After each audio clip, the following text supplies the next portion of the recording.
விடாமல் அறிவிக்கிறார்கள்.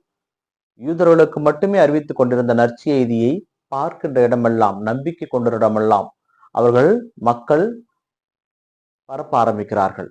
அங்கே அந்தியோக்கியாவிலே சென்று பர்னபாவோடு சேர்ந்து அவர்கள் இந்த இறைநற்செய்தியை அறிவித்துக் கொண்டே இருக்கிறார்கள். பலர் மனம் மாறுகிறார்கள். பலர் மனம் மாறுகின்ற வேளையிலே முதலாக இயேசு கிறிஸ்துவை இவர்கள் நம்புகிறார்கள், இயேசு கிறிஸ்துவை இவர்கள் வழிபடுகிறார்கள், இயேசு கிறிஸ்துவை இவர்கள் வாழ்ந்து காட்டுகிறார்கள் என்பதால் கிறிஸ்தவர்கள் என்கின்ற பெயரை முதலாக பெறுகிறார்கள். ஒரு செயலை நாம் தொடர்ந்து செய்கின்ற பொழுதுதான் அதற்குண்டான அங்கீகாரம் நமக்கு கிடைக்கும். இயேசு கிறிஸ்துவை மனதார் அறிவித்தார்கள், உண்மையாக அறிவித்தார்கள். அதனால் இயேசு கிறிஸ்துவின் நாமத்தை தாங்கிய மக்களாகவே அழைக்கப்பட்டார்கள். இவர்கள் கிறிஸ்தவர்கள் என்று. கிறிஸ்து இயேசுவில் மிக பிரியமானவர்களே, அந்த கிறிஸ்துவை நாமும் நமதாக்கி கொண்டால் நாமும் கிறிஸ்துவர்களாக வாழ முடியும். கிறிஸ்துவர் என்பது பெயரளவிலே அல்ல, வார்த்தை அளவிலே அல்ல, வாழ்ந்து காட்டப்பட வேண்டியது.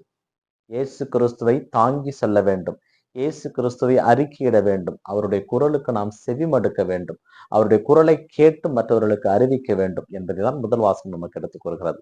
இந்த நற்செய்தி வாசகத்திலே யூதர்கள் இயேசுவிடம் வந்து நச்சரிக்கிறார்கள், நீர் மெஸ்ஸியாவானால் எங்களிடம் வெளிப்படையாக சொல்லிவிடும், எத்தனை காலம் நாங்கள் காத்து கொண்டிருப்பது என்று சொன்ன பொழுது இயேசு அவரிடம் சொல்கிறார், நான் முன்னே சொன்னேன், நீங்கள் நம்ப மாட்டேன் என்கிறீர்கள்.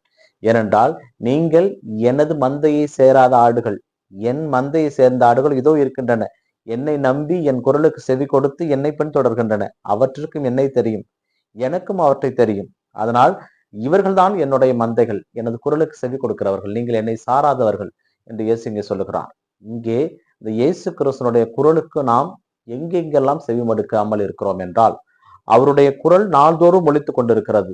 திருப்பலியிலே இறை வார்த்தையாகவும், அனுதின வாழ்க்கையிலே இயற்கை வழியாகவும், பல மனிதர்கள் வழியாகவும் இயேசு கிறிஸ்துவிடம் பேசிக்கொண்டே இருக்கிறார். அவருடைய குரலுக்கு நாம் செவி கொடுக்காமல் இருக்கிறோம்.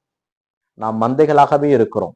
மந்தை என்பது, ஆடு என்பது உணவை தேடியே தான் செல்லும். அது போகின்ற பாதையிலே பள்ளம் இருக்கிறதா, ஆபத்து இருக்கிறதா, பிரச்சனை இருக்கிறதா தெரியாது, அதற்கு தேவை உணவு. அதுபோல நாமும் உலகப்பாங்கான காரியங்களை நோக்கியே ஓடிக்கொண்டிருக்கிறோம், கிறிஸ்துவனுடைய குரலுக்கு செவி கொடுக்காமல். இரண்டாவது, இயேசு கிறிஸ்து நமக்காக காத்து கொண்டிருக்கிறார். ஒரு முறை நின்று திரும்பி பார்க்க மறுக்கிறோம். ஏனென்றால் நாம் ஓடிக்கொண்டே இருக்கிறோம். எதற்காக ஓடுகிறோம் என்று தெரியாமல் கூட ஓடிக்கொண்டே இருக்கிறோம். வாழ்க்கையில எதையோ நோக்கி ஓடிக்கொண்டிருக்கிறோம். ஆனால் எல்லாம் உள்ளவர், எல்லாவற்றுக்கும் ஆதிகாரணமாக இருக்கிறவர் நம் ஆண்டவர் இயேசு கிறிஸ்து. அவரை பற்றி கொண்டால் எல்லாம் நமக்கு கிடைத்துவிடும் என்கின்ற அந்த அறிவு கூட இல்லாமல் நாம் உலகப்பாங்கான காரியங்களை தேடி ஓடிக்கொண்டிருக்கிறோம்.